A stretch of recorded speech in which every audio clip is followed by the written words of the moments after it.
Vous pouvez monter la musique, j'entends rien. Putain, mais j'entends rien. Mais je vais quand même pas inventer un chapeau radio pour jardiner. Et non, désolé Nounoute, mais ça a déjà été inventé.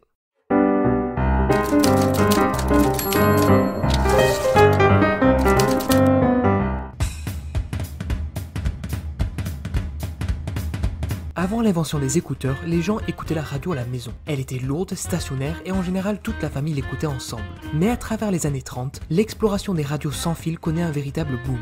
Les développeurs essayent de produire quelque chose de plus mobile. Certains en viennent à créer des chapeaux radio. Oui, il s'agit tout bêtement d'un chapeau avec lequel on peut écouter la radio. Mais bon, tu vas voir, c'est bien plus intéressant que ça. Les premiers exemples de chapeaux radio apparaissent en fait dès les années 20. Ici on a par exemple une photo de la bibliothèque du Congrès prise en 1922, représentant un homme avec un chapeau canotier auquel il a intégré une radio. On retrouve aussi ces étranges dispositifs au début des années 30. Par exemple, le numéro d'août 1930 du magazine américain Popular Mechanics a publié une histoire sur un ingénieur berlinois qui avait créé un chapeau radio permettant à son porteur d'écouter le sermon du dimanche en conduisant ou en jouant au golf, d'obtenir les rendements boursiers tout en regardant les jeux de ballon ou de profiter du journal quotidien sur le chemin du travail. Bon, on ne juge pas, à chacun ses passe-temps favoris. On peut aussi évoquer le ciné-magazine britannique Patterson Weekly qui a documenté d'étranges tendances de la mode au cours des années 30.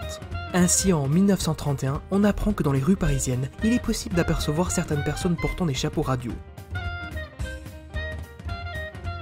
On voit bien qu'il y a eu plusieurs inventeurs qui se sont intéressés au cours des années 20 et au début des années 30 au développement d'un chapeau radio. Et on se doute bien qu'ils se sont inspirés entre eux, car les différents modèles se ressemblent beaucoup. Mais en fin de compte, aucun de ces chapeaux ne semble avoir fait grand bruit auprès du public, et par conséquent ils n'ont pas vraiment réussi. Il faudra attendre plus de 2 décennies avant de voir ressurgir une nouvelle version du chapeau radio, qui lui, cette fois-ci, fera du bruit aux États-Unis.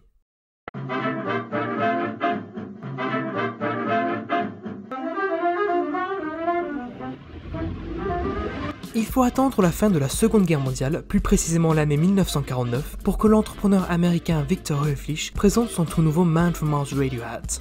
Son objectif est de permettre aux gens d'écouter la radio en toute intimité, peu importe où ils se trouvent. Le dispositif est fabriqué par l'American Mary Lay Corporation de Brooklyn à New York, l'un des principaux fournisseurs de chapeaux de fête, de bruiteurs et d'autres articles de fantaisie. Ce qui explique sûrement le design futuriste du chapeau. Mais ce design s'explique aussi par des limitations techniques. Je m'explique. Bien que le transistor ait été inventé en 1947, il était encore expérimental et peu répandu.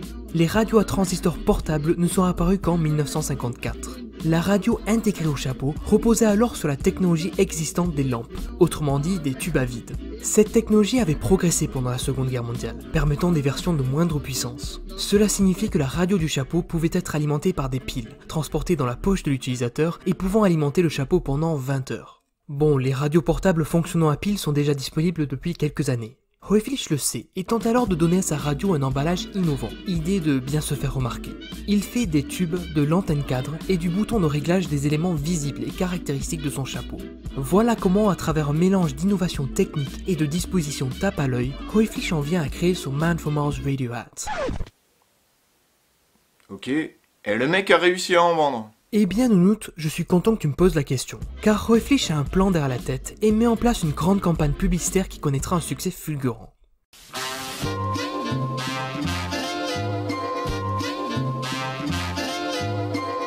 Bon, on a là un gadget bien geek, mais pas du tout à la mode. Alors comment réussir à le vendre ? Très malin, Victor Hoeflich savait qu'il avait besoin d'une image pour raconter une histoire et ainsi vendre son chapeau. En mars 1949, il met en place une conférence de presse pour présenter son tout nouveau Man from Mars Radio Hat. Lors de la présentation, Hoeflich demande à plusieurs adolescents de porter son chapeau et de poser pour les journalistes et les photographes, ce qui a beaucoup plu au public.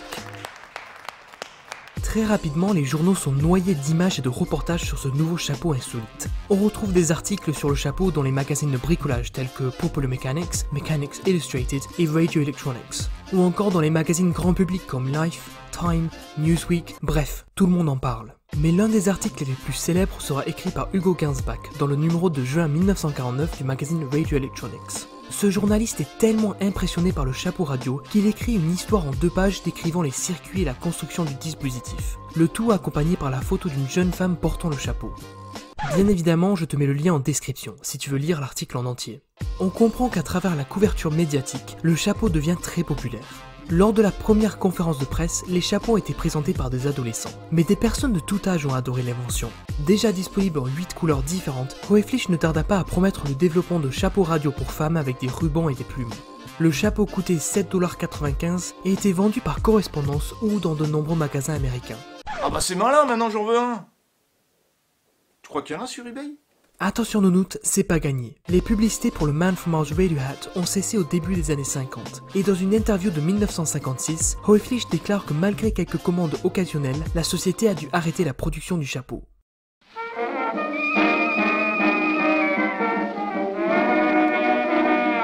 Bien que le chapeau ait connu un grand succès au départ, celui-ci n'a pas duré. Les publicités ont cessé de circuler dès le début des années 50. Je t'entends venir avec ta question. Pourquoi ça n'a pas marché? En fait, son échec est principalement dû à des limitations techniques. Le dispositif n'a que 2 tubes à vide, tandis qu'à l'époque, les radios domestiques en comportent généralement entre 5 ou 6, et donc fonctionnent mieux. L'antenne est directionnelle, du coup le signal pouvait être perdu tout simplement si l'utilisateur tournait la tête. En plus, le chapeau ne pouvait recevoir que des fréquences AM, alors qu'un format de radio FM supérieur était déjà disponible aux États-Unis depuis la fin des années 30. La radio a une portée de signal dans un rayon de 32 km, mais parfois, lors du réglage, il capte des stations plus éloignées, ce qui en résulte comme un grincement gênant, car le chapeau n'avait pas les circuits nécessaires pour bien capter ces signaux. La popularité du Man from Mars Radio Hat a donc chuté assez rapidement, et sa production s'arrêta pour de bon en 1956. Aujourd'hui, il est toujours possible de se procurer le Man from Mars Radio Hat, à condition de bien chercher sur internet ou de connaître un bon collectionneur. Tu pourrais un jour avoir la chance de cet homme, qui a réussi à se procurer un chapeau en très bon état. Mais vu sa rareté, prépare-toi à dépenser plusieurs centaines d'euros. Ou alors tu peux faire comme certaines personnes qui se fabriquent eux-mêmes leur propre chapeau. Et le scotch radio, c'est inventé le scotch radio?